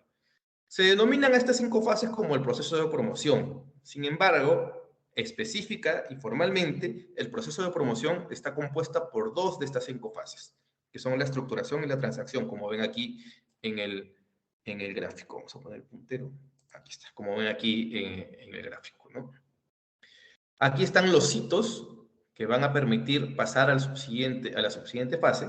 El planeamiento y la programación culmina con el informe multianual de inversiones, la formulación con el informe de evaluación, la estructuración con la versión inicial del contrato, la transacción con la versión final del contrato y luego tenemos la ejecución contractual que es propiamente dicha ya, luego de suscrito el contrato, es la fase pues, de operación, digamos, ¿no? Que es la fase más larga de los proyectos de APPs. Porque como les decía en la primera sesión, en una APP hay 2 momentos. Primero la construcción, que es pequeño, digamos, ¿no? Puede significar un par de años, pero digamos, de cara a los proyectos de largo plazo, como son las APPs, son los pequeños, son los más pequeños, lo demás corta duración, en el plano ideal. Y luego la operación y mantenimiento, que es lo que más dura. Aquí tenemos también un grafiquito que nos permite ver cómo a partir de las fases se van generando estos hitos, ¿no? Planeamiento y programación con el IMIAP, la formulación con el informe de evaluación, la estructuración con el informe de evaluación integrado o la versión inicial del contrato, la transacción con la versión final del contrato y luego la ejecución contractual. Los objetivos por fase. En el planeamiento y programación, ¿cuáles son principalmente los objetivos? Identificar los proyectos de APP y también identificar los compromisos. Por eso es que esto culmina con la elaboración, digamos, del INIAP, ¿no? Porque es a partir de ahí donde voy a tener mi cartera de proyectos que yo voy a poder como entidad ejecutar como APPs. Y voy a identificar cuáles son los compromisos firmes y contingentes en los que yo me voy a circunscribir para poder desarrollar estos proyectos de APPs. Luego la formulación, aquí es donde entra a tallar el valor por dinero, de lo que yo les hablaba en la sesión anterior, que es importantísimo para determinar si es más rentable social y económicamente hacerlo por una APP o simplemente por una obra pública. Y aquí entra también el comparador público-privado y algunas cosas de las que vamos a hablar un poquito más adelante. Y aquí se identifican trabas respecto del desarrollo de las APPs. Esto termina con el informe de evaluación, luego está la estructuración. O sea, una vez que, primero aquí yo planifico cuáles son los proyectos que yo como entidad puedo tener que se pueden desarrollar como APPs. Aquí formulo, o sea, aquí digo, bueno, este proyecto que yo consideraba podía ser por APP, en realidad no es tan rentable hacerlo por APP. O mejor dicho, voy a desplegar un proyecto de APPs donde el cofinanciamiento, es decir, mi participación financiera va a ser tal que al final voy a comprometer mis recursos públicos de manera que me voy a desequilibrar presupuestalmente, entonces no me conviene hacerlo como APP. Entonces, una vez que yo determine que sí conviene, que sí es factible, voy a pasar la fase de formulación. Y en la estructuración es cuando se construye, se diseña el proyecto de APP, ¿no? Se diseñan las bases que son, como su nombre lo dice, es el fundamento, la base de lo que es lo que al final va a ser el contrato de APPs. Y se diseña la versión inicial del contrato. Luego está la transacción, donde, si bien es cierto, podría sonar a una transacción, a que es el trato directo ya con el inversionista, con el privado, que se va a asociar conmigo como entidad pública para ejecutar este proyecto. Pero no, la transacción se refiere más bien a sacar al mercado, recordemos que uno de los principios de las APP es la competencia.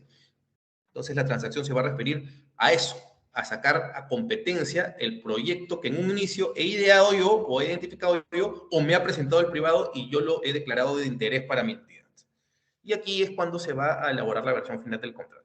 Y luego está la ejecución contractual, la fase más amplia temporalmente hablando, donde el objetivo de esta fase es que se cumplan las obligaciones y van a surgir modificaciones y resolución de controversias. De la ejecución contractual, principalmente y casi exclusivamente vamos a hablar en la tercera sesión. Aquí, en esta sesión, vamos a hablar, si el tiempo nos da, de las 4 fases. Voy a tratar de que así sea, porque creo que para la sesión final podamos hablar de la ejecución contractual y de algunos otros aspectos importantes como la experiencia peruana, como algunos casos particulares, un pequeño recordatorio, y también quiero hablar de los proyectos en activos, que también es una situación interesante de la cual quiero darles alcance, ¿no? Pero principalmente la ejecución contractual no la vamos a ver. Esto merece un capítulo aparte. Entonces empecemos. La fase 1 es el planeamiento y la programación, como ya les había mencionado. El objetivo principal de esta fase es identificar los proyectos de inversión que se espera incorporar al proceso de promoción de la inversión privada en los próximos 3 años y que se consideran prioritarios para dar atención a la necesidad de la población. En efecto, en esta fase de planeamiento y programación que podemos subdividirla en planeamiento y programación, o sea, lo que se busca es identificar qué proyectos yo puedo incorporar o podría incorporar a los procesos de promoción, ¿no? ¿Por qué digo aquí que es en los próximos 3 años? Porque esto tiene como resultado, como hito de esta fase de planeamiento y programación, tiene como hito el informe multianual de inversiones en APP, o el IMIAP, ¿no? Resumido. Y este informe multianual de inversiones en APP tiene como vigencia 3 años. Entonces, es un instrumento de gestión elaborado por cada entidad. Cada entidad tiene un IMIAP. Y el IMIAP no es más, o básicamente, digamos, es la cartera de proyectos con la que yo como entidad cuento para poder sacarlos en función de lo que es una APP. Es mi cartera de proyectos. Yo como entidad digo, tengo X necesidades. Tengo la obligación de proveer X cantidad de proyectos para satisfacer la demanda de mis usuarios, de mis ciudadanos. Entonces, para ello, yo me valgo de los mecanismos que me ofrece el sistema jurídico, que me ofrece el mercado. Yo hago una obra pública aquí, hago una obra pública allá, concesiono aquí, concesiono allá. Entonces, lo que me permite más o menos paliar las necesidades.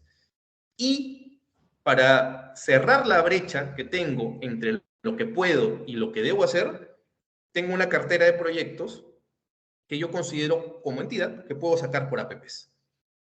Esta es mi cartera de proyectos que yo creo podría salir como APP.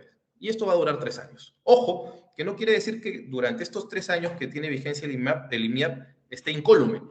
Yo siempre puedo modificarlo, siempre puedo incluir más proyectos o sacar proyectos. Esto es como una lista priorizada, ¿no?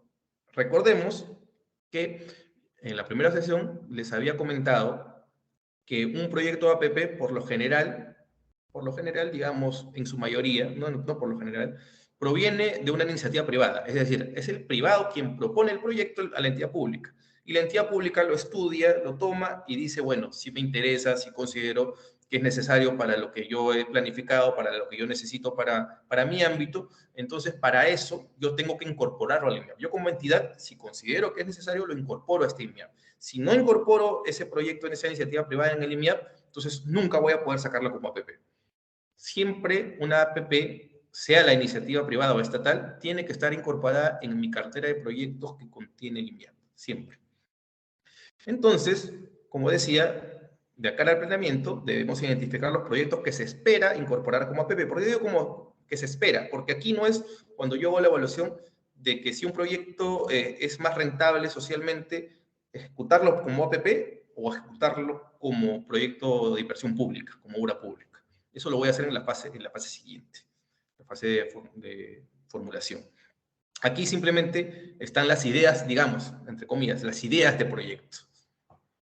Y la programación, ¿no? Entonces, aquí, si yo decía, entre comillas, una idea de proyecto porque no es tan básico, porque aquí yo ya tengo que tener estudiado cuáles son los compromisos que voy a comprometer en el marco de estos, si llegaran a ejecutar estos proyectos. Ojo, que para que este INMIAP se apruebe, tengo necesariamente que contar con la opinión del MEF. Recordemos lo que les decía hace un momento.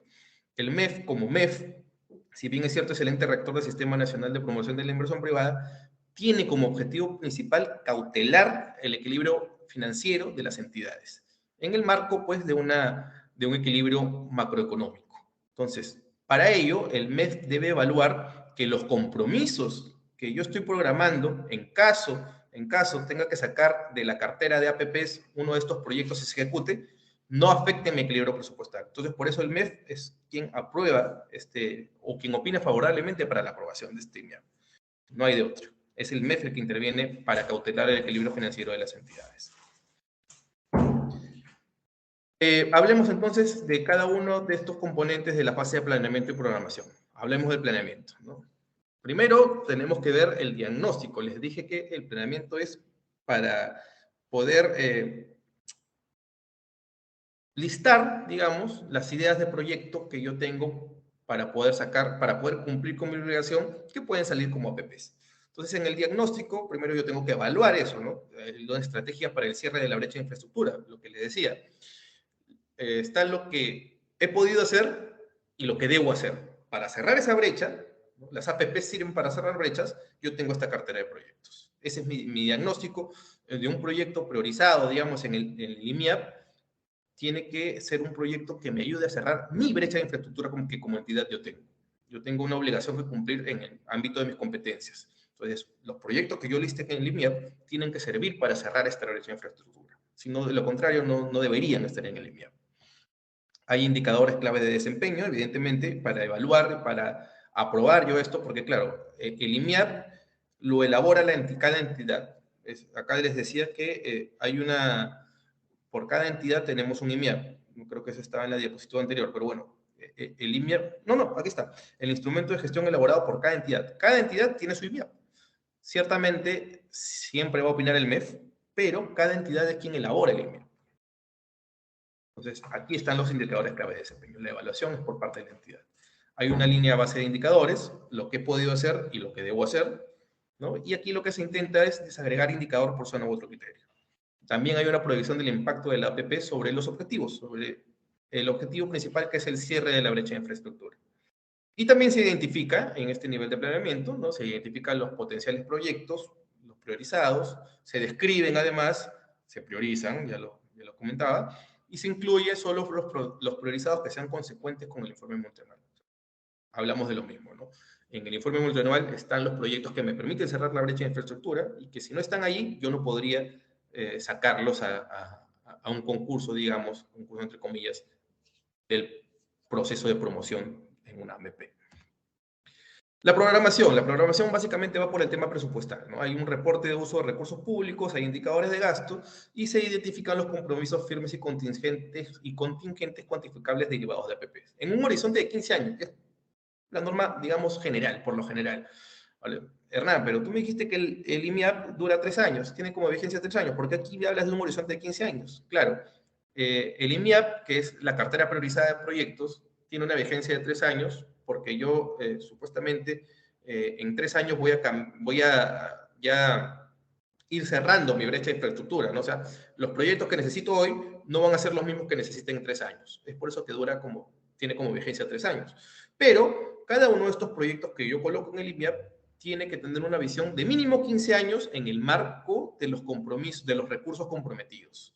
Eso es lo que exige el MEF. ¿No? El MEF es el que emite opinión favorable vinculante para la aprobación de este MEF, es quien estudia que los compromisos contingentes y firmes, los compromisos a los que se suscribe la entidad, no vea o no afecten el equilibrio económico-financiero de esta entidad. Como con el equilibrio presupuestal, ya me fui un poquito más allá.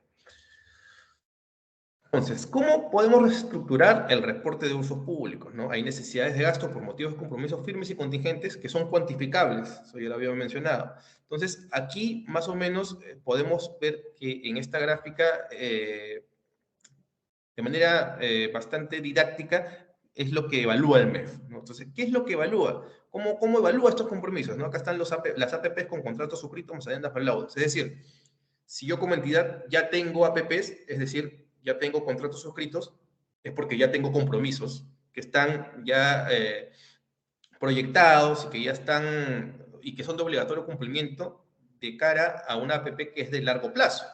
¿No? Si yo como entidad tengo una cartera de proyectos diferentes, o sea, me sirven para cerrar la brecha de infraestructura, pero tengo otros proyectos que ya están en ejecución, significa que yo ya tengo recursos comprometidos.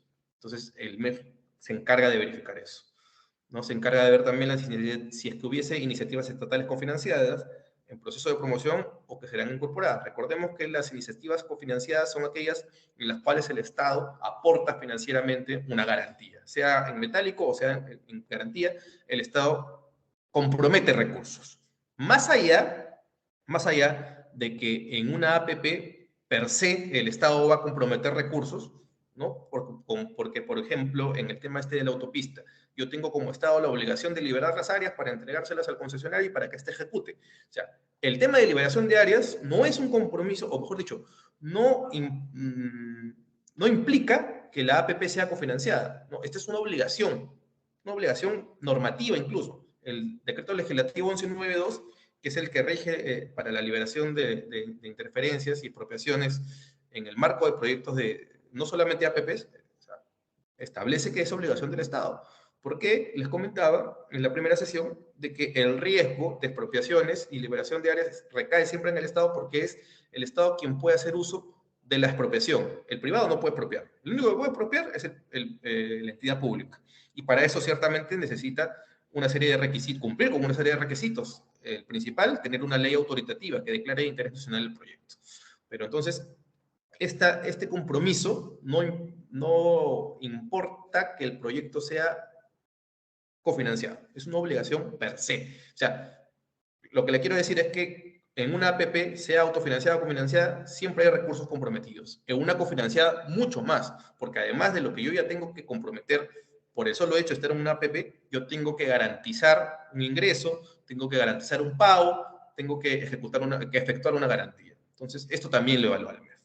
Igual en las privadas cofinanciadas. Recordemos que una iniciativa es cofinanciada por la participación financiera del Estado. Puede ser por iniciativa privada del proponente privado o por iniciativa de la misma entidad. Y eso, claro, las cofinanciadas estatales son en proceso de promoción o que serán incorporadas y las privadas cofinanciadas declaradas de interés. Ahorita vamos a ir sobre qué implica la declaratoria de interés de una iniciativa privada y por qué no es necesaria la declaratoria de interés en una iniciativa estatal. Ahora mismo vamos a hablarlo en la fase siguiente. Y las iniciativas privadas cofinanciadas con opinión de relevancia, ¿no? Que es la contraparte de la declaratoria de interés. No la contraparte, pero es más o menos lo que funciona como el go, digamos, ya para poder hablar de lo que concretamente va a ser el contrato de concesión, el contrato de APPs.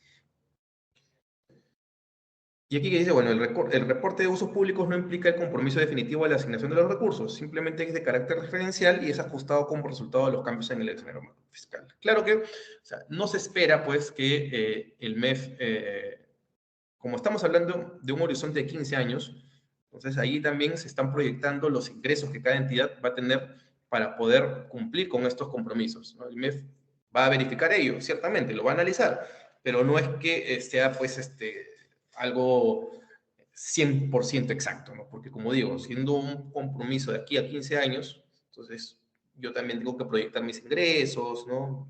Etcétera. Es algo que me hace decir que sea referencial, ¿no?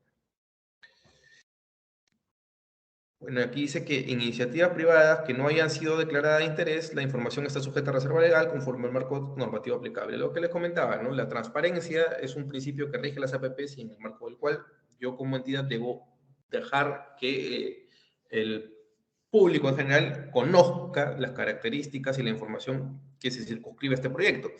Pero hay ciertos aspectos que no, que son confidenciales, ¿no? Y una iniciativa privada, hasta que no es declarada de interés, siempre se considera como una petición de gracia, y al considerarse como una petición de gracia, lo vamos a ver luego, es propiedad todavía del privado. No ha pasado al ámbito público. El IMIAP, el famoso Informe Multianual de Inversiones en APP, ¿no? Es un requisito necesario para incorporarlo al proceso de promoción. Es decir, si un proyecto no está en el IMIAP, no puedo sacarlo al proceso de promoción. Analiza la capacidad presupuestaria, ¿no? Bueno, aquí debe decir IP, a las iniciativas privadas en general, a todas las iniciativas. La elabora la entidad, la aprueba el MEF, es una opinión vinculante sin la cual no se puede aprobar. Se aprueba por resolución ministerial, acuerdo de consejo regional o acuerdo de consejo local. Como les decía, cada entidad tiene su IMIAP y este IMIAP es aprobado por el máximo órgano de cada una de estas entidades. Si es un ministerio, es una resolución ministerial. Si es un gobierno regional, un acuerdo de consejo regional. Si es un gobierno local, un acuerdo de consejo local. Un acuerdo de consejo local, perdón. Aquí debería decir, aquí si hay un error, no la aprueba el MEF. El MEF omite opinión vinculante. O sea, si el MEF no emite opinión favorable, yo no la puedo aprobar. Eso es cierto. O sea, la opinión del MEF es una condición necesaria, más no suficiente para aprobar este IMIAP. Si yo no tengo la opinión favorable del MEF sobre el IMIAP, no puedo aprobarlo. Pero no solamente con la opinión favorable en la prueba, ¿no? Tiene que también aprobarse por acuerdos de los órganos resolutivos principales de cada una de las entidades. Es un instrumento de gestión que identifica potenciales proyectos de APP y proyectos en activo, vigencia 3 años, ¿no? Y es un insumo del Plan Nacional de Infraestructura. Aquí, ¿qué quiere decir esto? O sea, el IMIAP no debería verse como una isla. Si bien es cierto, yo como entidad lo elaboro para cerrar mi brecha de infraestructura, tiene que seguir un norte, ¿no? Que es impuesto por el ente rector del Sistema Nacional de Promoción de la Inversión Privada, que es el MEF. Tiene que seguir una política pública, que en todo caso sería el Plan Nacional de Infraestructura, que es aquel que determina, que arroja como resultado cuál es la brecha de infraestructura. Entonces deberían ir alineados. No siempre se cumple, pero básicamente teniendo en cuenta que el Plan Nacional de Infraestructura es aquel que ve como país cuál es la brecha de infraestructura, digamos que debería ser replicado a nivel de entidades, ¿no? Cada municipalidad, cuál es su brecha de infraestructura, debería responder a lo que habla el macro, la política nacional. Vamos a hablar ahora brevemente de la fase de formulación y con esto yo creo que podemos concluir esta sesión para poder ya en la siguiente hablar de las otras 3 fases, ¿no? En este capítulo, como decía, voy a referirme a las 4 primeras fases porque la ejecución contractual es un capítulo aparte en el que nos vamos a tomar un poquito más de tiempo. Pero hoy, dado que ya la hora premia, vamos a hablar rápidamente de la formulación y las otras 2 las dejamos para el inicio de la clase siguiente y luego nos metemos de lleno en la ejecución contractual. Formulación. Como su nombre lo dice, ¿no? Se encarga de formular el proyecto. Una vez que yo ya he programado, he planeado, he identificado qué proyectos podrían salir por APPs y he programado los compromisos a los que yo me vería obligado de cumplir si es que saco los proyectos en APP, ya yo puedo entonces formularlo. O sea, es un nivel mayor de complejidad, mayor de análisis, mayor de evaluación. Los estudios técnicos, las cofinanciadas en el marco del INVIERTP, las autofinanciadas en el marco del sistema de inversión privada. O sea, como decía, ¿no? Hay iniciativas que pueden ser estatales o privadas, hay iniciativas o hay proyectos en APP que pueden ser cofinanciados o autofinanciados. El factor determinante o diferencial aquí es que en el autofinanciado el proyecto se va a sostener por sí mismo y en el cofinanciado hay un aporte del Estado. Entonces, si yo si yo elaboro un estudio técnico en el marco de una cofinanciada, lo voy a tener que hacer yo como privado, como público, perdón, lo tengo que hacer en el marco del INVIERTP, que es el sistema nacional, el sistema de proyectos de inversión pública, ¿no? Porque aquí todavía no ha intervenido el privado. Aquí yo estoy desarrollando mi iniciativa que en este caso sería confinanciada. Si es autofinanciada, si se sostiene por sí mismo, se da pues en el marco del sistema de inversión privada. Entonces, si es cofinanciada, tiene que pasar necesariamente por el INVIERTP porque hay recursos del Estado comprometidos. Si es autofinanciada, no. Y esto se cierra con el informe de evaluación, ¿no? Que es elaborado por la OPIP y permite analizar si el proyecto es técnica, económica y financieramente viable como APP. La OPIP, como les decía, es el organismo promotor de la inversión privada, es el que se encarga de llevar adelante el proceso de promoción en sus 5 fases, ¿no? Y es el que elabora el informe de evaluación teniendo en cuenta ya el planeamiento y la programación.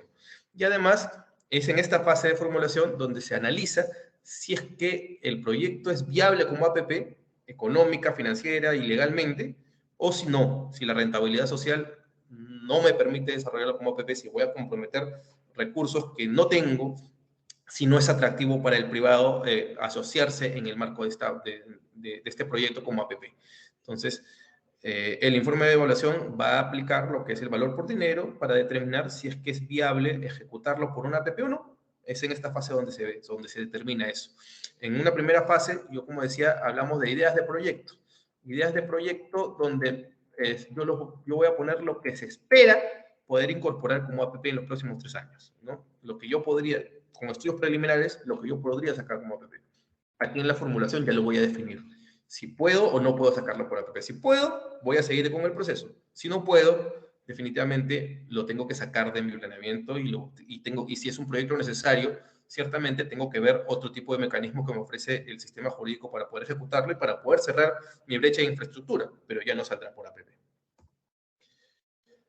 Aquí vamos a ver una diferencia entre las fases de la APP y las fases del INVIERTP. APP, obra pública, ¿no? En las APP, como decía, las fases son las 5, el planeamiento y la programación, la formulación, la estructuración, la transacción, que componen el proceso de promoción y la ejecución contractual. Y acá están los hitos.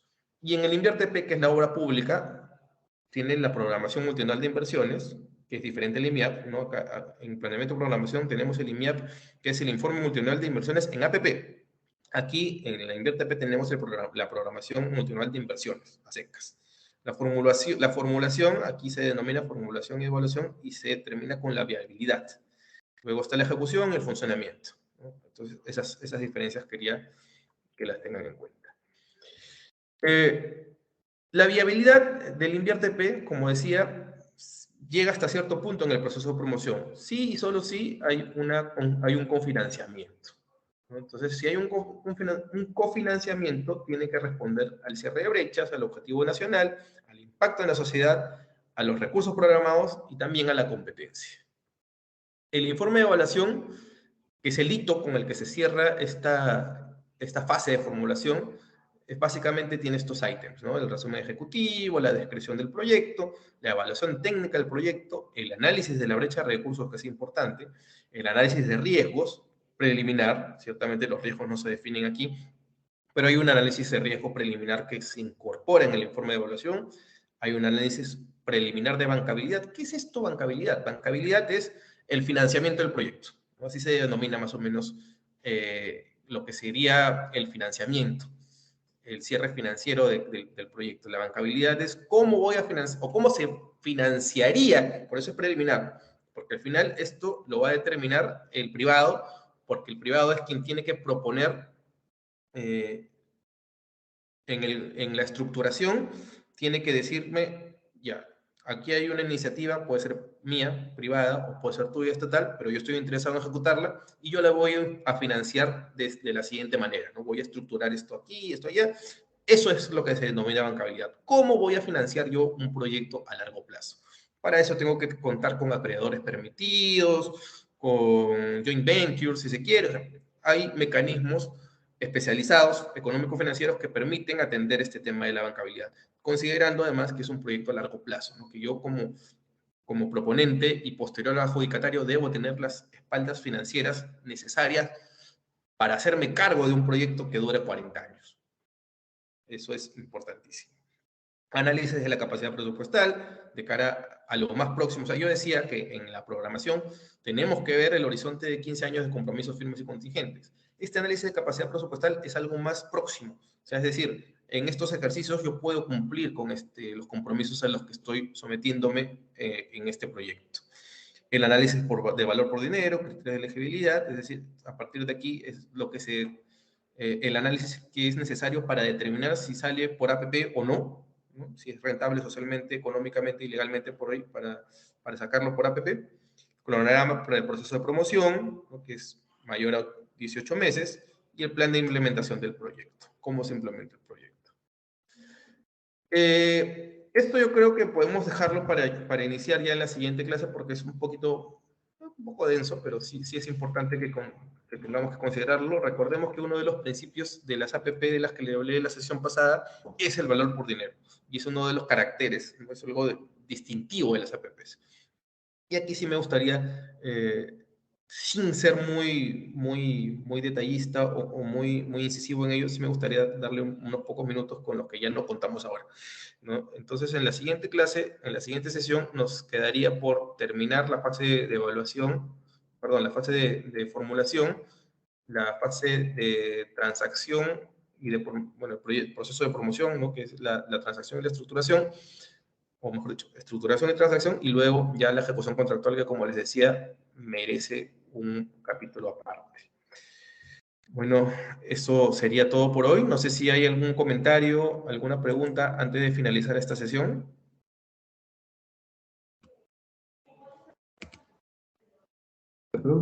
Ninguna por ahora. Perfecto.